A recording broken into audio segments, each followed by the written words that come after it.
From Australia to winning a national championship in the NCAA, I caught up with LSU basketball player Last-Tear Poa, fresh from her championship win. Today, I join her for a training session in Melbourne, Australia, which featured a surprise visit from NBA player Josh Giddey.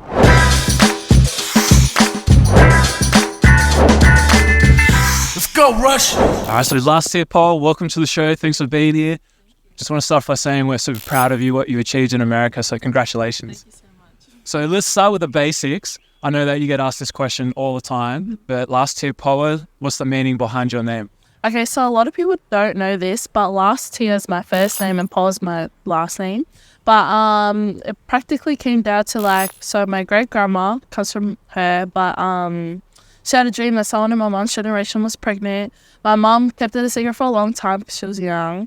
But then later down the track, my grandma was about to die, my great-grandma, and she had a last tear coming down her eye.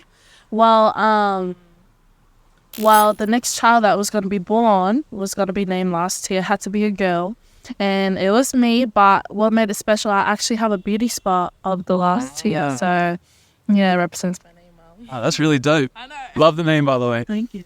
So you have an interesting mix of cultures in your family. What's your background? So I'm French Polynesian, more of a Cook Islander, because, my mom, but just a mixture of Islanders and, a little bit Asian and all that. So, yeah. Oh, that's really interesting. Thank you. And so what age did you realize that you had a gift for playing basketball?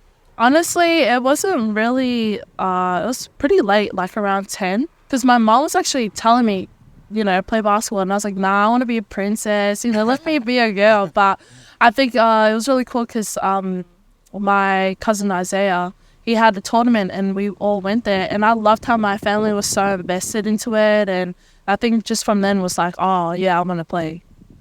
And look, growing up here in Australia, usually our goals are a little bit different to people in America. So what goals did you have growing up here as a basketball player? I just wanted to be a pro. I was training with WNBA players when I was 13. So I think it was just a great experience to be against the older ones and the older generation and learning off them. But it was just going pro. And then I had a American trainer, and he was like, you should go to college. And I was like, yeah, actually, yeah, you're right. I want to go. So yeah. Well, speaking of that, how did you make the transition from Melbourne to playing college ball? Okay, so I first started off getting offers because, once you hit year 12, then they start saying, oh, do you want to come visit? You want to do this?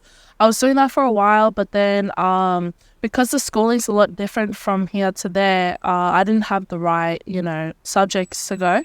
So I went to Juco for 2 years, but my first year we won the championship, history. And then, after the 2 years, I did really well, and then LSU picked me up. So Juco is a common, understanding in America, but here in Australia, we don't understand what Juco is. So do you want to explain what Juco is exactly? Okay, so Juco is it's a league below NCAA, Div 1 practically.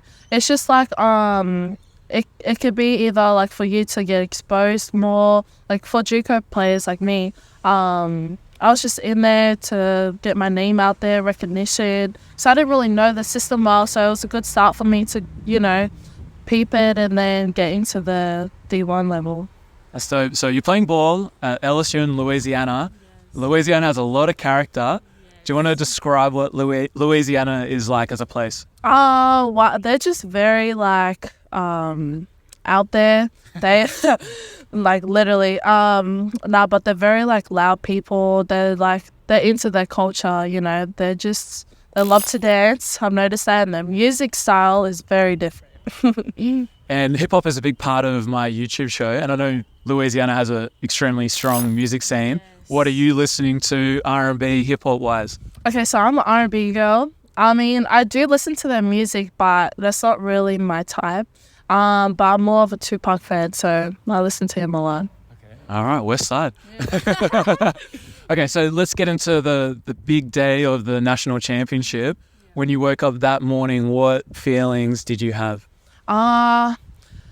Honestly, I was really nervous.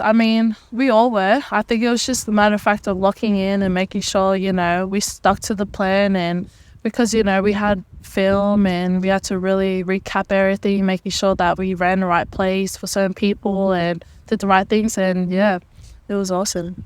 So pre-game, were you playing Tupac? What jams were going? Oh yeah, I'm more Holla At Me by Tupac, so that was just my replay of the song before the game. So look, there's millions of people watching the game. You hit a lot of big threes. How do you handle the pressure? Because, you know, you're a girl from Melbourne, Australia, and then you're on the big stage, everyone's watching. Yes. I mean, I love big crowds. I'm such a people pleaser, so I mean, I just love the environment, and especially being in that, it was so insane. Like, I can't recapping everything. It was just like a wow. Even before the game started, like the crowd was already coming in, and it was just so insane. Like, I loved it. Now, there's been a lot of hype around Caitlin Clark. Yeah. What was it like going up against her in the final? Honestly, I was so locked in. So when my name was called, I already knew what my job had to be done. And yeah, I think I did pretty good. No, you did very well. And how has your life changed since winning the national championship? I mean, going into college, this was the biggest stage that I've been preparing all my life for. And so I think just, you know, being in that stage, let alone winning the whole thing, that's what my parents and I worked hard for. So yeah, it's just a huge accomplishment. You've won the championship. What are your expectations for next season? Honestly, I think speaking to coach coming back home, she was just like, you know, I think she'd want to see me be more versatile as a player, and just be more of a scorer. But yeah, I think just, you know, making sure that my shots are on point this season and my defense is on point this season, just making sure there's no like critique about anything. And you've just met Josh Giddey today. Have you spoken with him before? Have you guys connected in the past? Yeah, I was brought up with him. I mean, me and his sister used to play basketball together. And so when we used to represent Victoria in Canberra, like I was with her, she was my teammate. But yeah, I've been brought up with him all my life, so yeah, we know each other really well. Oh, that's really dope. Oh, that's cool. Yeah, you guys are killing it. Thank you. And do you have dreams of going to the WNBA? Is that the game plan for you? Yeah, for sure. I do want to go to the WNBA. Then straight after, I want to travel the world, go pro overseas. You know, I just want to see everything while I'm young. And yeah. So for, let's say, a young Australian girl that is watching this and they're following your journey, what advice have you got for them, for someone that is trying to crack into the American basketball college scene, I guess, to start with? Discipline, definitely. They gotta have strict parents. If it wasn't for them, I wouldn't be where I am.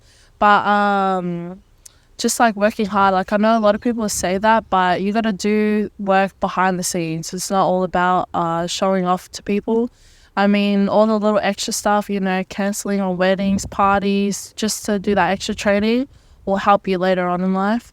And yeah, just sticking to the bigger picture. That's dope. I can see why you're successful. Shout out to the parents. Thank you. Okay, so some fun questions. If you could have dinner with anybody, dead or alive, who would it be with? Oh. Okay, this one's really hard.